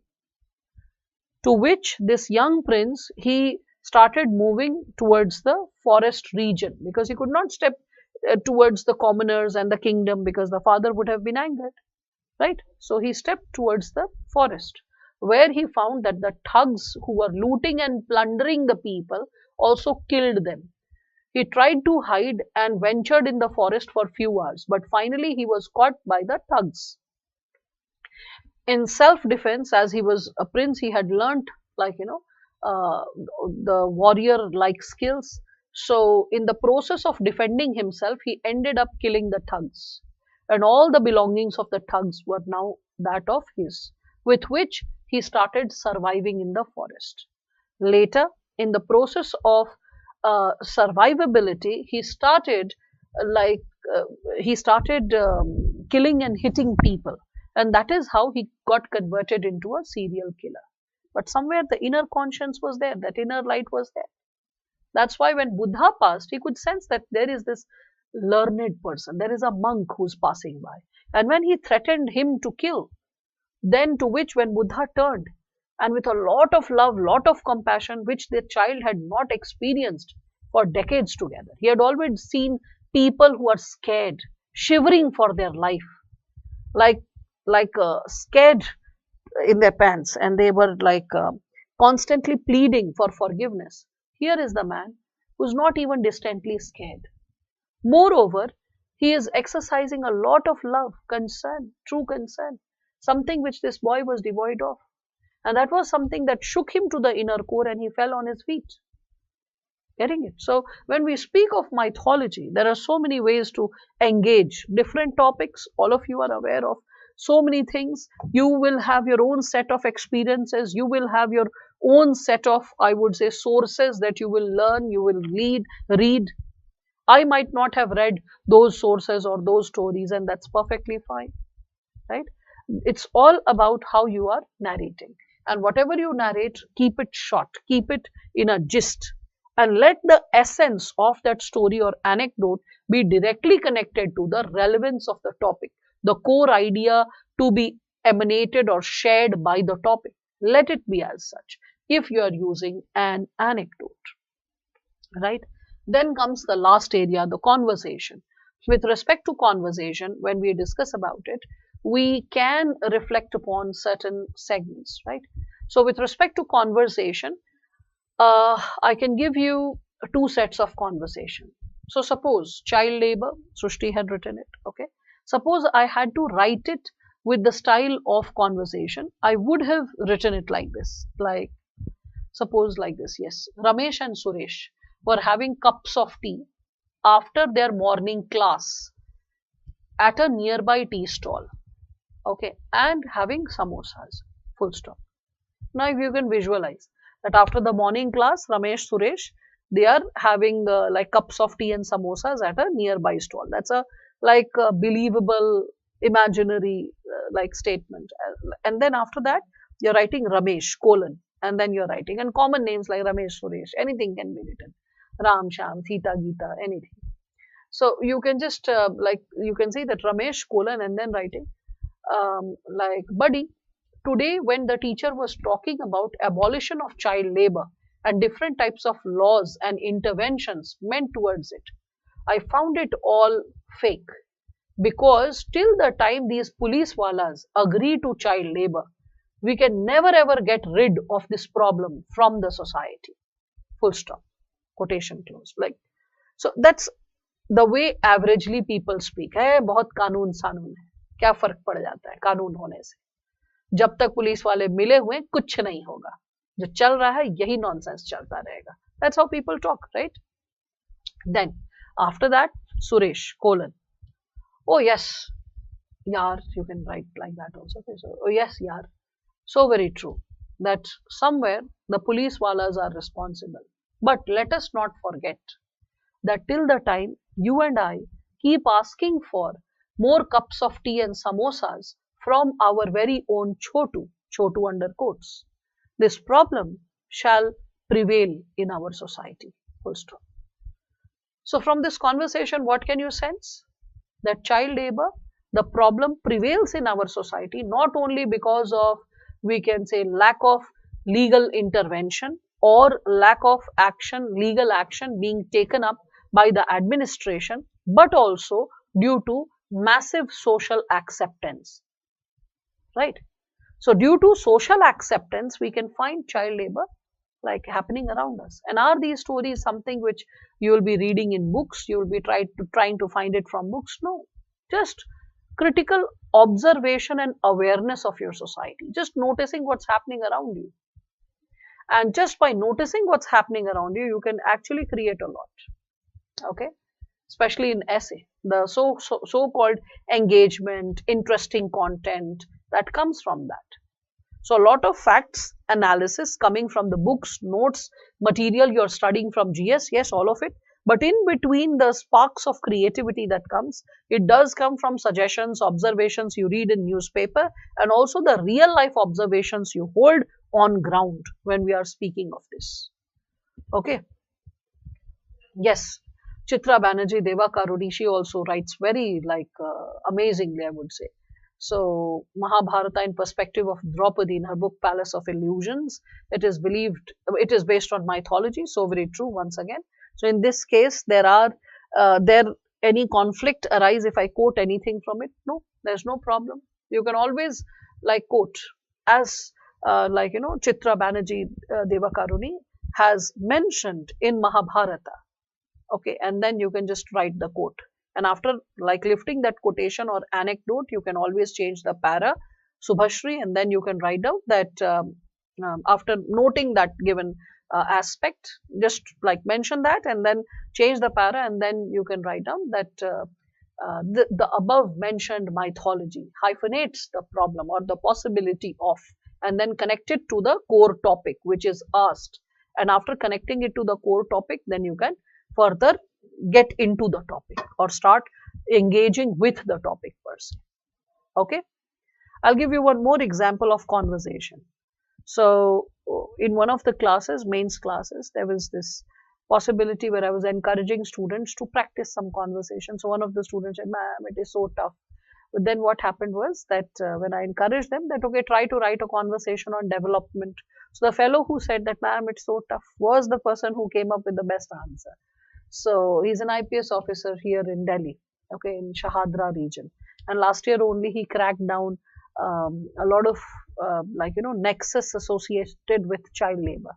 Anyway, so the topic was development and he wrote it as such. So grandpa and grandma were having cups of tea and discussing over the morning newspaper. So you can imagine this, right? Grandpa, grandma having cups of tea and discussing over the morning newspaper, right? It's like something believable. So, he further writes that grandpa, and then under quotation, that look how wonderful is the pace of development these days. So many malls, flyovers, 4-lane corridors are getting constructed. Okay. After writing this person puts a this quotation, this ending this given segment, and then after writing this, the second subsegment is written. Then grandma, and grandma under quotation, she again writing this that my naive sweetheart. My naive sweetheart means that pagle, that buddhu. So it should sound the quotation or the conversation, it should sound believable. Okay, so my naive sweetheart, exclamation mark. Development is not just about flyovers, malls and metros. It is also about the safety and well-being of the girls like our neighbor Radha, who can go to the college without anyone escorting them, comma. The children in our society getting jobs without bribing officials, comma. And you and I going for a pilgrimage without the fear of getting looted. Full stop. Quotation closed. So what did you learn from this conversation, which is being shared with you related to development? So you learned this, that development is not merely associated with heavy infrastructure or development of basic infrastructure in a society. It is also associated with the social security of women, elderly persons, children, comma. It is associated with a corruption-free society, comma, a society which is providing higher education to all, employability to the youth, right? So you are covering all these given segments just by a set of conversation. So even a conversation can be very powerful, but all you need to do is, when you are sharing a conversation, just see to it it is believable. It's not like boring. Okay, चाटू और बेवकूफ type का नहीं होना चाहिए. मैं एकदम clear cut words में बोल रही हूँ, चाटू और बेवकूफ टाइप का नहीं होना चाहिए. Because I have come across such possibilities also, and it happens when a child has not practiced enough and straight away attempting it in the test. तब ये problem ज़्यादा आती है. So it is something, either you have a knack of writing, you have been a creative writer, you have been indulging in writing some or the other thing in the past, it works for you. But if you are not a creative writer, like let us consider in the past, then it can create a problem. Okay, like let us reflect upon this given possibility, right? So for this, probably I can give you this given example when we are talking about it. So yeah, that's a better way. So when we are discussing about this given subsegment, you can consider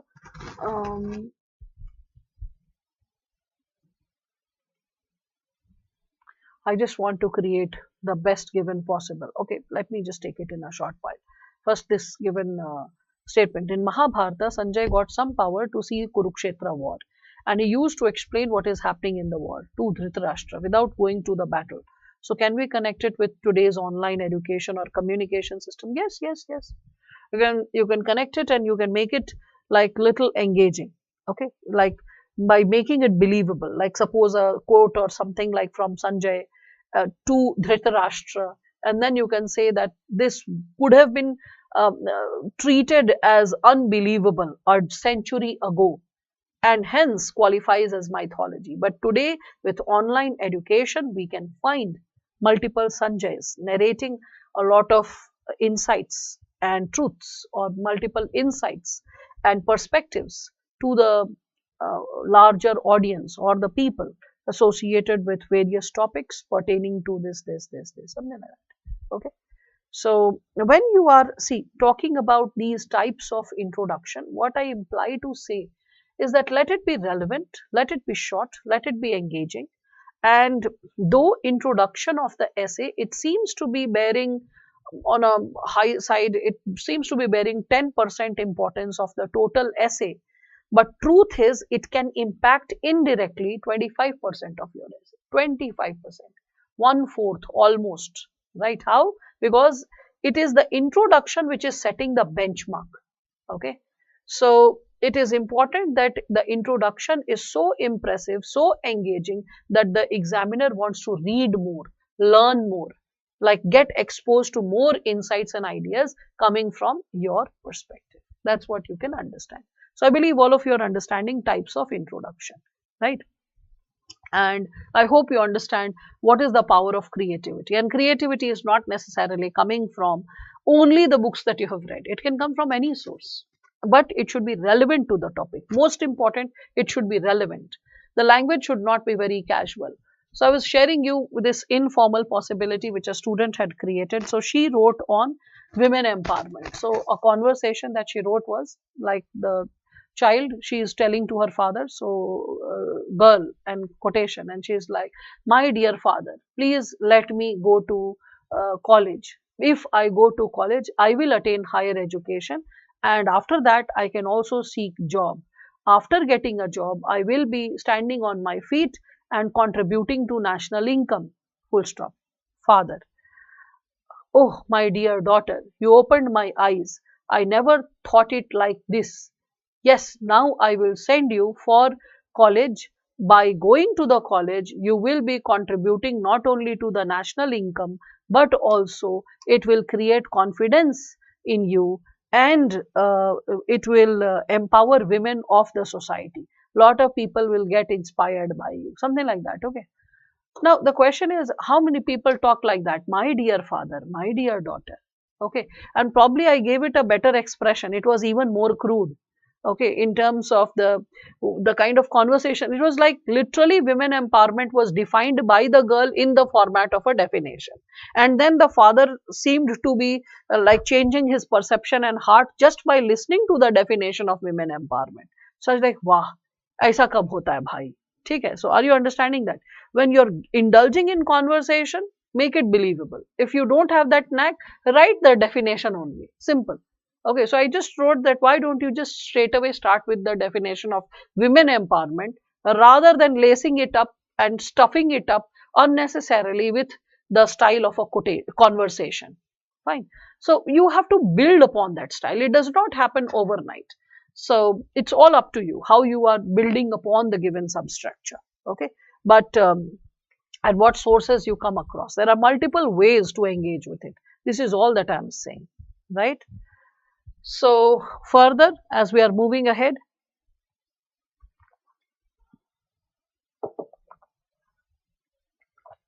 I hope types of introduction is understood by all of you. I have got list of examples for all of you. You can see this. कहाँ चला गया भाई? So you can just see this, right? So this is associated with the given component of quotation. So whenever there is a quotation, it should be connected to the central theme of the essay. You should interpret the quotation and write the interpretation as well, so that the quotation makes more sense. Then very briefly, it should be connected to the topic immediately after explanation or interpreting it. If it is in a language other than English, then please translate it and provide it. And last step is follow all these steps and necessary to write a good introduction. Similarly, when we are talking about the quotation, you know that it is creating value addition, authenticity, there should be spacing. With respect to anecdotes, as I shared with all of you, that anecdote, when we are talking about it, it should be relevant, it should be related to the topic. An anecdote should have an ability to convey the core message, right? It should be, the anecdote should be authentic, it should be like or it should be something like which you can believe. It is not something which is too fake. Similarly, it should be crisp, very short, very brief and meaningful. I've shared all of it with all of you. Then you can see, like, this is Nupur Goyal's anecdote that she wrote. This is, as you can see, in deep sandy area of Rajasthan, a man, Mansukh Bhai, is devastated after 2011 earthquake. It took away all he possessed, home, TV, fridge, etc. In scorching heat, there is an urge. It should be an, okay? There is an urge. So there is an urge to drink cold water, but there is no electricity in the desert. Now what to do? He initially thinks of having the hot water, instead considering the cold water to be a necessity. But suddenly he gets concerned about the thirst of thousands of poor who don't have access to electricity or fridge. Again, rather than fridge, the formal language is refrigerator. Again, rather than THEIR, there. Mitti Cool fridge is born. Not only is it able to provide cold water, but also consumes no electricity. It comes as an answer to a dire necessity and a thought to help others. Full stop. Right? So, you can see why is this an impressive introduction? It is an impressive introduction because it is guided by the Gandhian philosophy. What did Gandhi ji say? He said that whenever you are stuck in a dilemma, remember the poorest amongst the poor and ask yourself, how is it going to help you? And how is it going to help millions of others? And if you are able to understand that this is how millions of others can get empowered, okay, then that is the right move to make. Gandhi's talisman. Even before Gandhi's talisman, if you look into his own life, what happened from Durban to Pretoria when he was about to take the train. And when he entered the train and he was thrown out, he had the first class ticket. He was a lawyer. He could have fought his own case individually, won the case, and got duly compensated. That scope was possible. That thing was possible, right? In this given scenario, when we are speaking of this given situation, okay, we all can consider that what kind of intervention can be carried forward, right? So, as we are reflecting upon it, we all can consider the nature of intervention and what is it when we speak of it. So, I hope all of you can connect this given idea with, we can say, as we are substantiating it, you all can, I hope, connect with this given idea that this component of Mitti cool fridge. What happened? Just a second. Yeah. So you all can connect this given idea that in this, when he considered that his deprivation is not merely his deprivation, it is the deprivation of the larger masses. It is the deprivation of, like we can say, millions of people. So when Gandhiji felt the same from when he was thrown out of the train, that this is not my individual case, this is the case of millions of other people who are suffering due to racism. So it is then that he fought the case not only for himself but millions of others. The same Gandhian idea you can see over here being discussed. That's why it becomes a very good introduction, right? Because it is not only a concern associated with innovation but also inclusive growth. And that's the Gandhian philosophy that's getting encapsulated. Reflect upon her conclusion as well. You can see this, wait. See this. Her conclusion. But innovation cannot be a panacea for inclusive growth. Okay, there's what was it? Innovation and inclusive growth. But innovation cannot be a panacea for inclusive growth. We need to move towards value-based education because innovation, if without values, can lead to massive disasters in the world. So she brings that on and she is discussing. But we need to move to value-based education so that innovation is used for good of the society. It's up to us to make the next dynamite or atom bomb for destruction of all, or a satellite to help better communication. Innovation, along with values like compassion, humanity, morality, empathy, care, environmentalism, are the need of the hour. Only then we will be able to realize our aim as given in the 12th five-year plan towards a faster, sustainable, and inclusive India. Can you see this? So 12th five-year plan, like motto, she picked it and used it as a quotation in the essay. And I hope you can see the smartness. Also, you can create combination of introductions or combination of conclusions. Means, like as you are asking Subrata, that can you use historical background? Yes. You can combine historical background with quotation. Or you can combine, like, let's say, a quotation with a series of question, or historical background with a series of question. So two patterns or two forms of introduction can also be clubbed, combined and written together. That space and scope is also there. You can see that Srushti had also, like when we speak of her, she had written this quotation towards the end, child labor, that thing. So their time is for playing and making merry in the woods. Let us join hands to reclaim their golden childhood. Okay, probably I can give you better quotations also, though it is a decent one. So probably I can give you this given insight. This is by like this same girl, like no, like सृष्टि का तो आपने पढ़ लिया, मैं आपको दूसरा कुछ देती हूँ. There was this girl, Kiran Kaushal. She was Hindi topper and she was All India third rank way back 2008 or 9. I had read her essay because when, like, you know, I was seeing Rajendra's essay, there was this another girl, Priyanka, who first was a Hindi medium student, later switched to English medium. A very bright one, I would say. And never ever she got in essay less than 155. All the time, all attempts, she always got above 155. Amazing as a writer, very engaging. So anyway, there was this segment picked up by Kiran Kaushal. She wrote about, like, you know, globalization and its impact on the vulnerable sections. And in it, she quoted Shiv Kheda's book. She was like, according to Shiv Kheda, the anomaly or the tragedy of globalization, that it pushes us into a rat race. And the sad part about a rat race is that in the end your status gets reduced to that of a rat, right? चूहों के दौड़ की सबसे बड़ी त्रासदी यही होती है कि दौड़ने वाला आखिरकार एक चूहे जैसा ही बन जाता है, right? So that's what. So a very simplistic quotation, but it landed well. It was easy to remember. So don't get into too sophisticated and too elongated and stretched up quotation.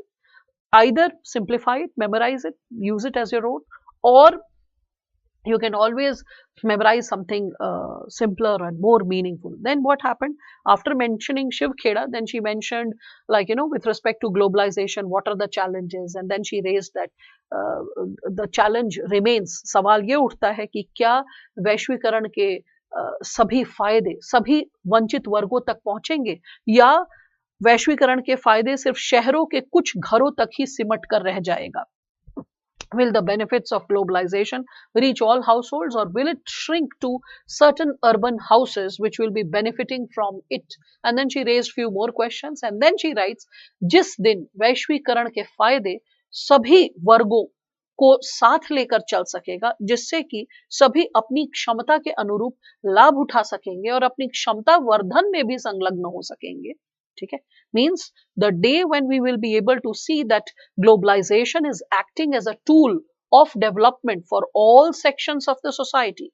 Moreover, the vulnerable sections also see a hope for improving their skills and participating better with the scope and possibility of globalization, comma, that day we shall be able to say with a lot of pride, putting a dash, ending it with a quotation, सारे जहां से अच्छा हिंदुस्तां हमारा, हम बुलबुले हैं इसके ये गुलसिता हमारा. Okay, so this very popular quotation of Iqbal, which all of you must be knowing, she quoted it towards the end, okay, and quoted it very correctly and very impressively. Okay, so that's what you can see. Again, when you people were asking, ma'am, can movies be quoted? I said yes, movies, animes, OTT platforms, you can pick things from there. So here is Netrajit Nepram. The topic was, what is real education? This was a topic which was asked in 2005. In practice session, this topic was given, that why don't you attempt this one? Okay. So what is real education? As Netrajit was writing, see his conclusion. Straight away, I'll show you his conclusion. So you can see in his conclusion, this boy is writing. He is quoting the component from the movie Three Idiots, right? So he's written this: if the intricacies of true education still intrigue us, we may as well heed to the poignantly simple message of Rancho of the movie Three Idiots. Apply yourself where you enjoy the gift of your talent.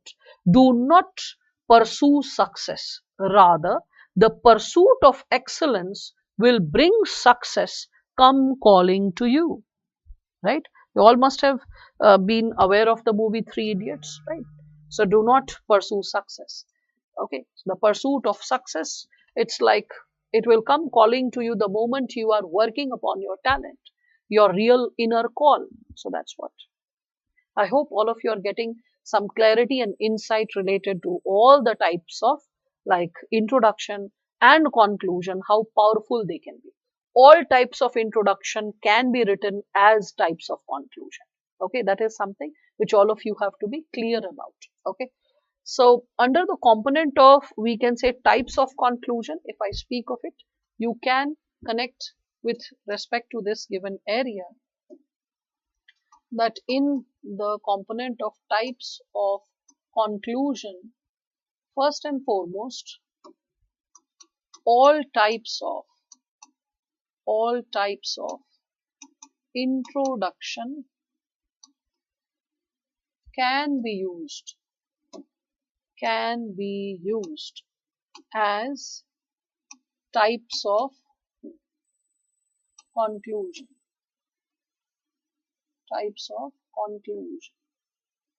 Right. Then second, you can write down after this. Second thing which you can write down is associated with the conclusion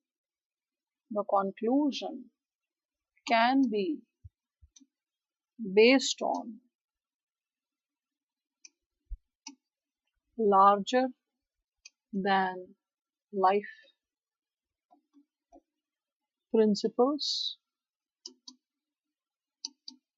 and time tested values. Time tested values. I believe all of you are aware of this, right? These two segments. Okay. So there are two more segments. There are two more segments to the conclusion, but I'll continue with the two more segments associated with the conclusion, that is tomorrow. Okay. So the two types of conclusion, when we speak of it, uh, the two types which are there, which I will explain to all of you. One is associated with contradiction in conclusion, like from the introduction, just the opposite conclusion, which is again a 5 minutes explanation max. And then there is like connecting the conclusion with the introduction. That's it. That's it. So conclusion will be completed within 5 to 10 minutes tomorrow. And tomorrow I will be taking up like word bank, sentence bank, that is associated with the vocabulary. I will be discussing organization of the essay, because if you remember, after choosing the topic, idea generation, that is brainstorming, brain mapping, conceptualizing the introduction and conceptualizing the conclusion, the next area was organizing the essay, how to organize it.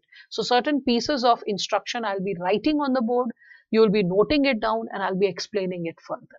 After completing that given subsegment of vocabulary and organization of the essay, I will head you to like debatable essays. All right. So this is it that we aspire to create for the time being related to tomorrow. All right. There's a fair chance that day after tomorrow, debatable essays will continue, because it's an exhaustive area, needs qualitative engagement and discussion. And on Monday, we'll be taking up philosophical essays. All right. So this is it. Thank you, all of you.